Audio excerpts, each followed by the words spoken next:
Mi padre controló cada segundo de mi vida por 18 años y robó mi salario, pero cuando intentó obligarme a pagar su deuda, conseguí una orden de restricción y los dejé sin hija. Tengo 23 años. Trabajo en un restaurante de medio tiempo mientras estudio comunicación, y honestamente necesito contar esta historia porque hay días en los que todavía no puedo creer que todo esto haya pasado de verdad. La cosa es que mis padres, Gregory y Margaret, básicamente intentaron controlar cada segundo de mi vida desde que tengo memoria, y cuando digo cada segundo, no estoy exagerando ni un poco. Supongo que debería empezar por el principio, cuando era niña, y todo parecía normal porque, bueno, no conocía otra cosa, ¿me explico? Para mí esa era simplemente mi realidad. No sabía que otras familias no funcionaban así. Crecí en una casa donde mi padre, Gregory, tenía esta obsesión enfermiza con saber exactamente dónde estaba, con quién estaba, qué estaba haciendo, y básicamente controlar hasta el más mínimo aspecto de mi vida. No era como esos padres estrictos, pero que al final te dejan respirar un poco, no. Esto era otro nivel completamente diferente. Tenía que pedirle permiso para literalmente todo, desde ir al baño en la escuela hasta decidir qué ropa ponerme cada mañana, y si no seguía sus reglas exactamente como él quería, se ponía a gritar durante horas sobre lo irrespetuosa que era y cómo yo no apreciaba todo lo que ellos hacían por mí. Mi madre Margaret nunca decía nada. Nunca me defendió ni una sola vez en toda mi infancia. Solo asentía con la cabeza y luego me decía en privado que era mejor no hacer enojar a tu padre, como si eso fuera una solución real al problema. Recuerdo que cuando tenía como 10 u 11 años, una de mis amigas de la escuela me invitó a su cumpleaños, algo completamente normal, ¿no? Pues le pedí permiso a mi padre con semanas de anticipación, le di todos los detalles, la dirección, el número de teléfono de los padres de mi amiga, todo, y él dijo que sí, pero que tenía que llamarlo cada hora para decirle que estaba bien. Cada hora. Durante una fiesta de cumpleaños de una niña de 11 años. Obviamente me dio vergüenza estar marcándole frente a todas mis amigas, pero lo hice porque sabía lo que pasaría si no lo hacía. Y aún así, cuando llegué a casa, me gritó durante 2 horas porque, según él, había escuchado risas masculinas en el fondo de una de mis llamadas, y eso significaba que había niños en la fiesta, algo que aparentemente yo debía haberle mencionado específicamente, aunque ni siquiera me había preguntado eso. Ese fue el último cumpleaños al que me dejaron ir durante años. Las cosas se pusieron peor cuando llegué a la adolescencia, tipo cuando tenía 13 o 14 años. Mi padre empezó a revisar mi mochila todos los días cuando llegaba de la escuela, leía mis cuadernos, revisaba mi teléfono, que era uno básico de esos, que solo servían para llamadas y mensajes de texto, y, básicamente, me interrogaba sobre cada interacción que había tenido durante el día. Había un chico en mi clase de matemáticas, creo que se llamaba Daniel o David, ya ni me acuerdo bien, que me ayudó con una tarea una vez, literalmente nada más, y mi padre de alguna manera se enteró y me acusó de estar escondiendo un novio y de ser una mentirosa. No importaba cuánto le explicara que solo era un compañero de clase que me ayudó con álgebra. Él estaba convencido de que yo estaba haciendo algo malo a sus espaldas. Cuando tenía 14, pasó algo que todavía me hace enojar cuando lo pienso. Había una niña nueva en la escuela, se llamaba Emma, y nos hicimos amigas porque las dos estábamos en el club de arte. Un día quedamos de juntarnos en la biblioteca pública para trabajar en un proyecto, algo completamente inocente, y cuando llegué a casa mi padre ya estaba esperándome en la puerta con esa cara que ponía cuando estaba a punto de explotar. Resulta que había ido a la biblioteca, me había visto con Emma desde afuera, y decidió que yo le estaba mintiendo porque no le había dicho específicamente que iba a estar con una amiga mujer. Me hizo sentarme en la mesa del comedor, y durante casi 3 horas me estuvo gritando sobre confianza y respeto, mientras mi madre simplemente seguía cocinando la cena como si no estuviera pasando nada. Cuando intenté explicarle que Emma era una amiga de la escuela, me interrumpió y me dijo que las mujeres no necesitan amigas mujeres, que eso era una excusa que usaban las chicas para esconder que en realidad estaban viendo a hombres. Hasta el día de hoy no entiendo esa lógica retorcida, pero así era él. Siempre encontraba una manera de hacer que todo fuera mi culpa. Mi hermano Lucas, que es 2 años mayor que yo, también estaba harto de todo esto, pero él encontró su manera de sobrevivir, que básicamente era pasar el menor tiempo posible en la casa, conseguía excusas para quedarse en la escuela, inventaba proyectos grupales que no existían, cualquier cosa para no tener que estar bajo el mismo techo que nuestros padres. Yo lo entendía perfectamente, la verdad, pero me dolía un poco porque significaba que estaba sola la mayor parte del tiempo enfrentando todo esto. A veces me preguntaba si estaba exagerando, Si tal vez yo era el problema y mis padres solo estaban siendo protectores. Pero entonces hablaba con otras personas sobre sus familias y me daba cuenta de que no, definitivamente no era normal vivir así. Cuando cumplí 16, conseguí mi primer trabajo en un supermercado. Uno de esos trabajos básicos de empacar bolsas y organizar estantes, pero para mí era enorme, porque pensé que finalmente iba a tener algo de independencia, algo de dinero propio, ya sabes, poder comprarme cosas sin tener que pedirle permiso a mi padre para cada peso que gastara. Estaba súper emocionada el día que recibí mi primer cheque de pago. Creo que eran como 800 pesos, o algo así. Nada del otro mundo, pero era mío. Lo había ganado yo. Llegué a casa con el cheque en la mano, toda orgullosa, y mi padre literalmente me lo quitó de las manos y dijo que él lo iba a depositar en su cuenta porque yo era menor de edad y no sabía administrar dinero. Le dije que quería ahorrar para comprarme una laptop para la escuela, algo que realmente necesitaba porque la computadora familiar era una porquería que se trababa cada 5 minutos, y él me dijo que cuando yo necesitara algo, él decidiría si era necesario o no, y me lo compraría con mi dinero. Eso siguió así durante 2 años. Cada quincena yo trabajaba mis turnos, recibía mi cheque, y mi padre se lo quedaba. Me decía que estaba ahorrándolo para mi futuro, que lo estaba invirtiendo en algo importante, pero nunca me mostraba ninguna evidencia de eso, ningún estado de cuenta, nada. Intenté abrir mi propia cuenta de banco cuando tenía 17, pero en ese entonces necesitabas que un padre firmara si eras menor de edad, y obviamente él se negó. Empecé a esconder dinero en efectivo cuando podía, tipo si alguien me daba una propina o si encontraba billetes que se le caían a la gente en el supermercado. Los guardaba en una caja que tenía escondida debajo de mi colchón.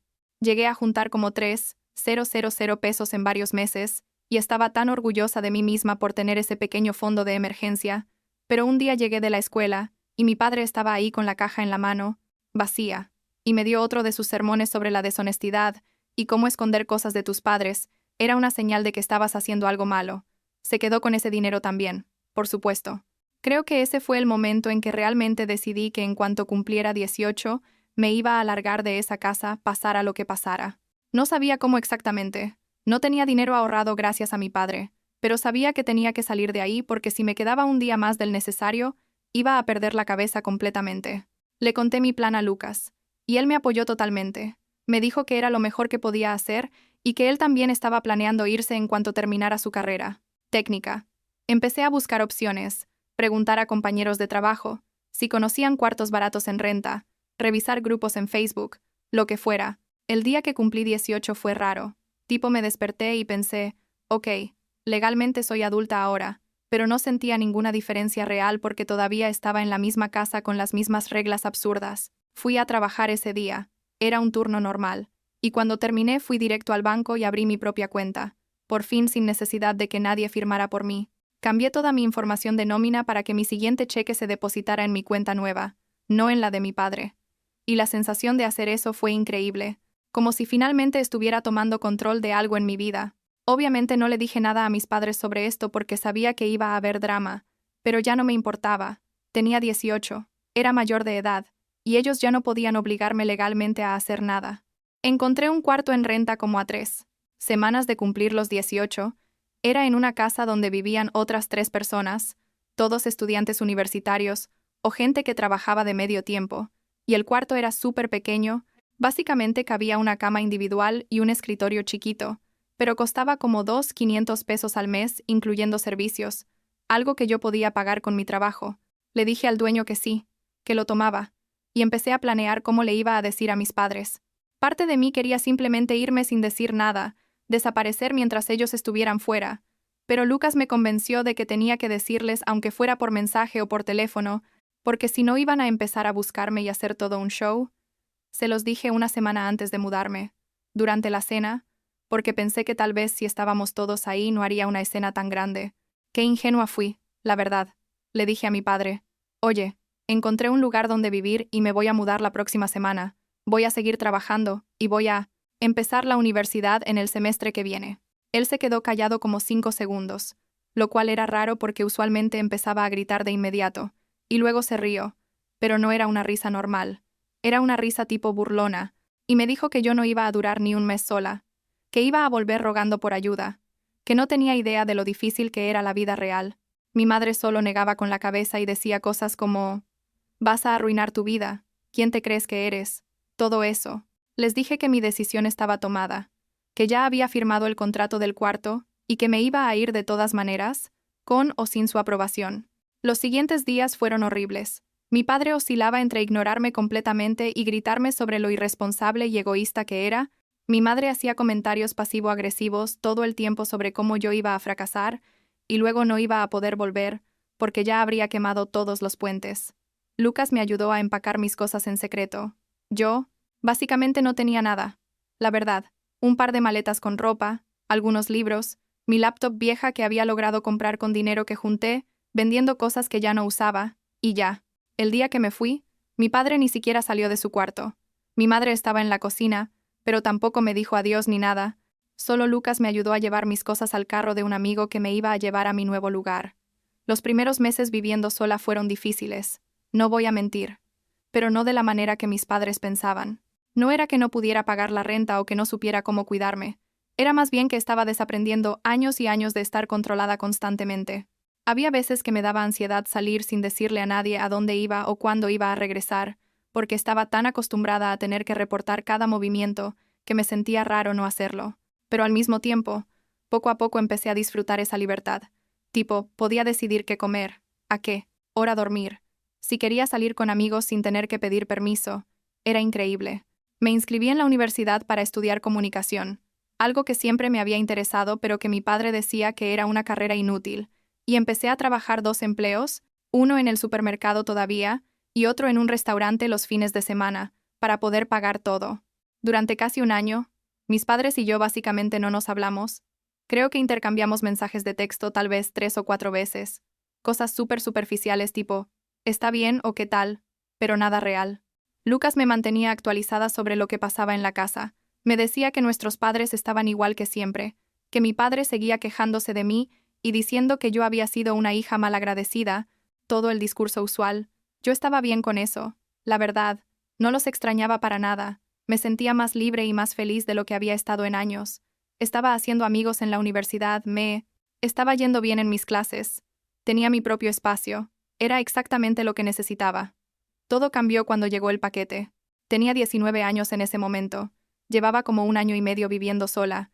Y un día llegué a casa después de clases y había un paquete grande esperándome en la puerta. No tenía remitente, solo mi nombre y dirección.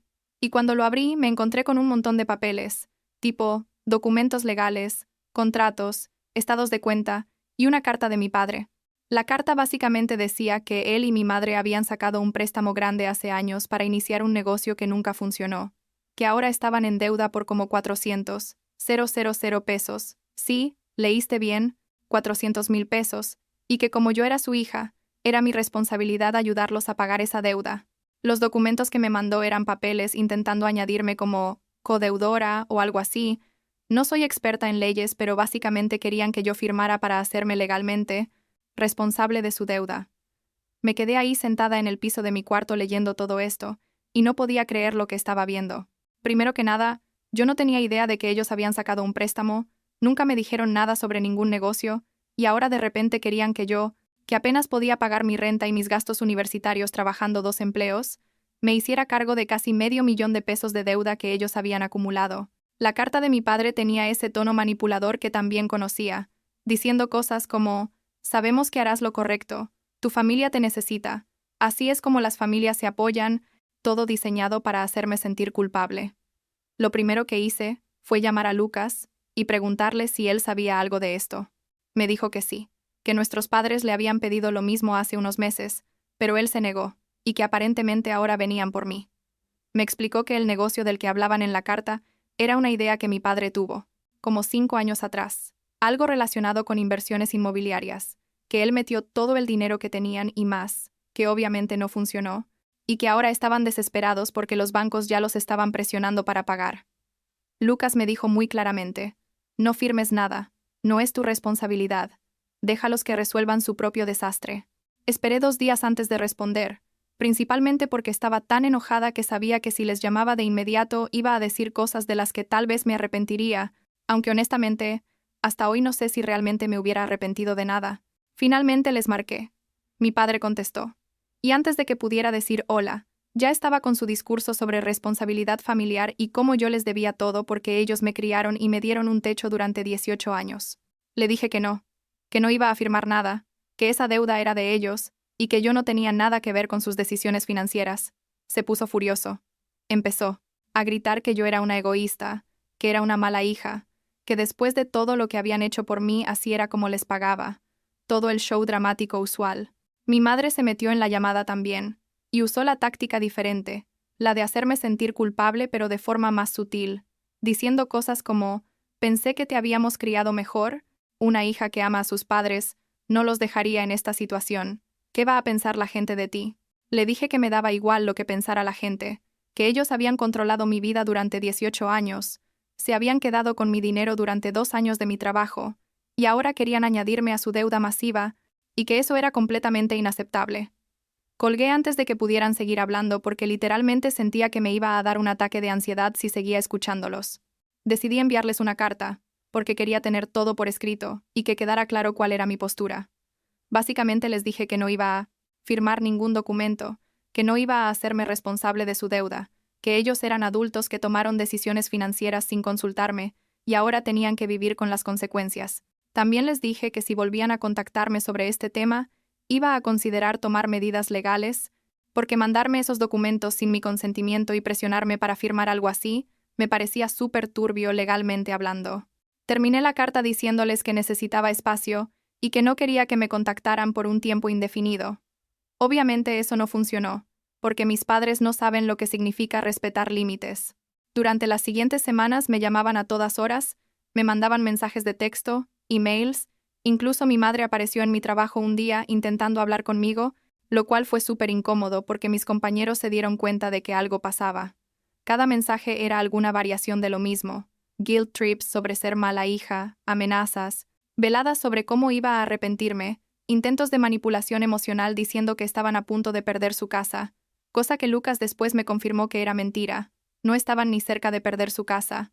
Llegó un punto en que estaba tan estresada que no podía ni concentrarme en mis clases. Estaba durmiendo mal, me daba ansiedad cada vez que sonaba mi teléfono, y fue cuando decidí que tenía que hacer algo más drástico. Fui a una asesoría legal gratuita que ofrecía la universidad y les conté toda la situación.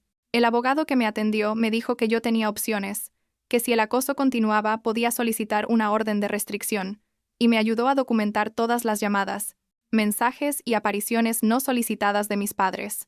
También me confirmó que no había forma de que ellos pudieran obligarme legalmente a hacerme cargo de su deuda, a menos que yo firmara algo, así que me sentí un poco más tranquila sabiendo eso. Mandé un último mensaje a mis padres, muy formal, diciéndoles que si no dejaban de contactarme iba a proceder con una orden de restricción.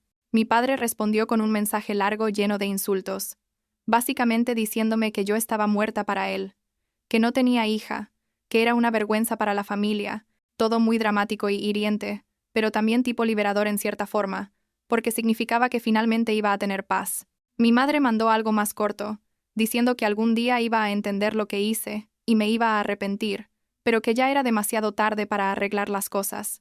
Procedí con la orden de restricción porque las llamadas no pararon, y después de presentar toda la evidencia al juez, me la concedieron por 1 año, renovable si era necesario. El día que me llegó la confirmación de que la orden estaba en efecto, fue raro. Sentí alivio pero también una tristeza extraña, porque a pesar de todo, estos eran mis padres, ¿sabes? Parte de mí siempre había tenido esa esperanza irracional de que algún día iban a cambiar, que iban a darse cuenta de cómo me habían tratado y se iban a disculpar, pero claramente eso nunca iba a pasar. Han pasado como 3 años desde todo eso. Tengo 23 ahora. Estoy terminando mi carrera en comunicación. Trabajo en un restaurante que me encanta porque el ambiente es bueno y me pagan decente. Vivo ahora en un estudio que es más grande que aquel primer cuarto que renté, y la verdad las cosas están bien. No he hablado con mis padres desde que conseguí la orden de restricción. Lucas me cuenta cosas de vez en cuando. Me dice que todavía siguen endeudados, pero que al parecer están haciendo pagos o algo así, que siguen viviendo en la misma casa, que básicamente nada ha cambiado mucho para ellos excepto que ahora dicen que tienen una hija menos. A veces me siento culpable. No voy a mentir. Hay días en los que me pregunto si fui muy dura, si debí haber intentado ayudarlos de alguna manera, pero luego me acuerdo de cómo fue vivir bajo su control durante 18 años, cómo se quedaron con mi dinero, cómo intentaron manipularme para que asumiera una deuda que no era mía, y se me pasa. He ido a terapia en la universidad. Es gratis para estudiantes, y me ha ayudado un montón a procesar todo esto, a entender que poner límites no es ser mala persona, que yo no soy responsable de las decisiones financieras de mis padres, y que está bien priorizar mi propia salud mental. Lucas y yo hablamos seguido. Él también terminó alejándose de nuestros padres, aunque no tan drásticamente como yo, pero me entiende completamente y me apoya. Dice que estoy mejor sin ellos, que he crecido un montón como persona desde que salí de esa casa, y tiene razón.